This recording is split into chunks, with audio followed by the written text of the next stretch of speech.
Максат мырза жанагы суроомду улантайын. Биз манас дейбиз, бирок өзүбүз канчалык деңгээлде манасты окуйбуз, канчалык деңгээлде билебиз да. Мисалы биз балдарга деле, мектеп окуучуларына деле, мектеп программасында деле аз эле убакыт бөлүнөт, анда деле биз манасты баатыр катары эле окутуп коебуз да. Мына Манас баатыр болгон, анан мындай бир анын манасты биз мындай чоң энциклопедия катары биздин кыргыздын бүт жашоосу, тарыхы кирген энциклопедия катары карабай эле бир эле Манас баатыр болгон деген, анан чоң базатты айтабыз. Ушул жагынан бизде кемчилик кетип атабы дейм да, элге, өзгөчө жаштарга жайылтууда. Жакшы суроо бердиңиз. Бизде чынында коомдо Манастын касиеттерин колдонбой келебиз да. Сиз айтып аткан азыр Манас таануу сабагы мектептен алынып салган. Ал факультатив катары болуп калган такыр эле.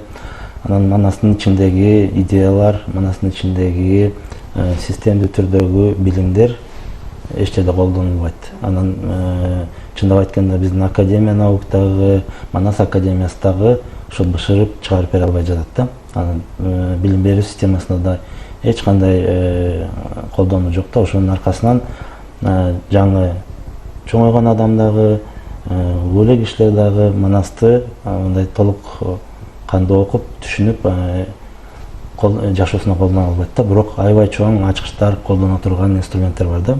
Анан кийин ошол бала чоңойгондо ал өзүн ушул иденттүүлүгүн тааныбай, өзүнүн кодун тааныбай, өзүн башка жерге башка жерге барсам эле бактылуу болуп кетем, ошол жактан эле акча таап кетем, ошол жактан эле менин бактым ошол жакта деп Манаста болгон окуя мына азыр бизде эгер Манаста жоолор келип таратса, калмак кытайлар келип таратып атпайбы, бирок мен жана айтып бердим, ушул биздин ичибиздеги эле нерсе болуп аткан кара ниет, кара жолтойлор, кара иштер, кара ошондой топтомдор элди таратып, мына азыркы нерсе кайра эле болуп атат да.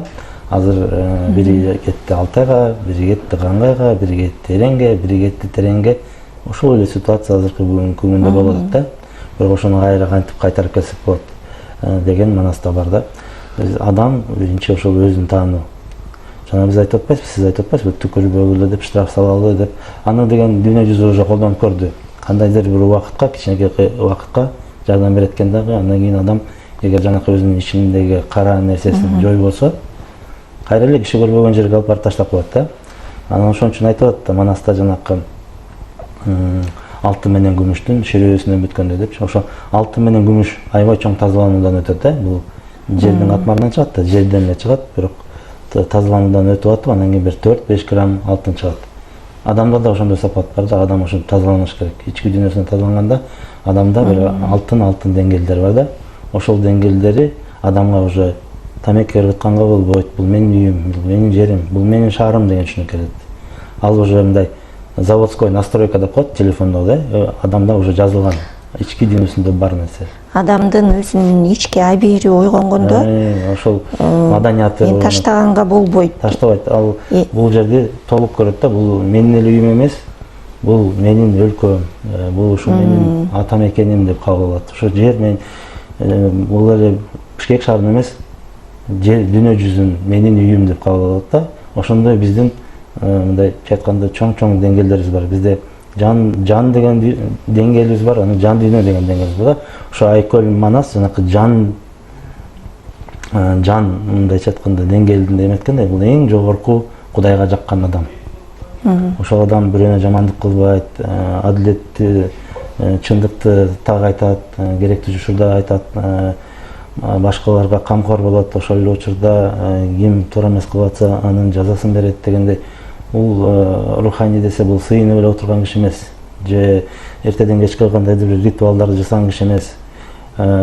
Руханий адам десе бул эрежелерге баш ийген киши эмес. Руханий адам бул накта, нукура адам, манастай адам, чындыктын, адилеттиктин, калыстыктын мындай айтканда туу чокусу да.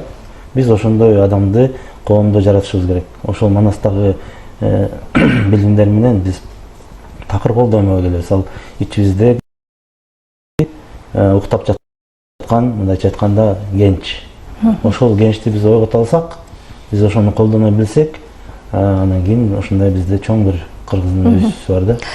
Эң сонун чын эле биз Манасты баатырдык эпос катары, эпикалык эпос катары эле көрбөй, Манастын ичине үңүлүп кирип, мына Кытайлар Конфуцийди изилдегендей эле, философиялык ойлорду изилдегендей эле биз да Манастан чоң философиялык ойлорду изилдешибиз керек.